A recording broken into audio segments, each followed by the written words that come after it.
Drainage traffic సమస్యలకు ఇంజనీర్లు ఖచ్చితమైన పరిష్కార మార్గాలను చూపే విధంగా కృషి చేయాలని హైడ్రా కమిషనర్ రంగనాథ్ కోరారు. హైదరాబాద్ ఖైరతాబాద్లోని విశ్వేశ్వరయ్య భవన్లో రాష్ట్ర ఇరిగేషన్ డే సందర్భంగా ది ఇన్స్టిట్యూట్ ఆఫ్ ఇంజనీర్స్ ఆధ్వర్యంలో అవార్డులను ప్రదానం చేశారు. ఈ కార్యక్రమంలో పాల్గొన్న హైడ్రా కమిషనర్ రంగనాథ్ అవార్డులను ప్రదానం చేశారు. డ్రైనేజీ, ట్రాఫిక్ వంటి సమస్యలకు సాంకేతికతతో శాశ్వత పరిష్కార మార్గాలను చూపించాలని రంగనాథ్ అన్నారు. రాష్ట్రానికి నీటి వనరుల కోసం ఎంతో కృషి చేసిన ఇంజనీర్ విద్యాసాగర్ రావు జయంతి సందర్భంగా జరుపుకునే తెలంగాణ ఇరిగేషన్ డే సందర్భంగా ఇంజనీర్లను అవార్డులతో సత్కరించుకోవడం సంతోషంగా ఉందన్నారు. It will be a long-lasting thing, which we are doing it for sustainable development. ఇది నెక్స్ట్ 100 ఏళ్ళు 200 ఏళ్ళకు కూడా మనం చేస్తున్నటువంటి ఒక ప్రక్రియగా నేను అనుకుంటూ ఎప్పటికప్పుడు ఇంత లాంగ్ లాస్టింగ్ ఇంత కాంట్రిబ్యూషన్ చేయడానికి ఒక అవకాశం వచ్చింది.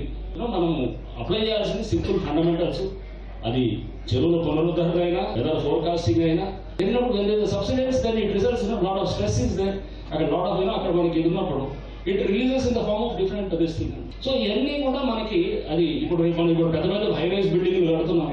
మనం ఎప్పుడు చూస్తున్నాము ఏది మన ఈ సబ్సిడెన్స్ జరుగుతుందని చెప్పేసి మన ఇక్కడ తగ్గుతుందని కూడా. సో ఈ ఆల్సో దిస్ ఈ ప్రాబ్లమ్స్ రేపు హై రైజ్ బిల్డింగ్స్ వచ్చే దగ్గర ఒక ఏరియా బాగా అర్బన్ క్లస్టర్స్ వచ్చినప్పుడు that leads to some other problems also.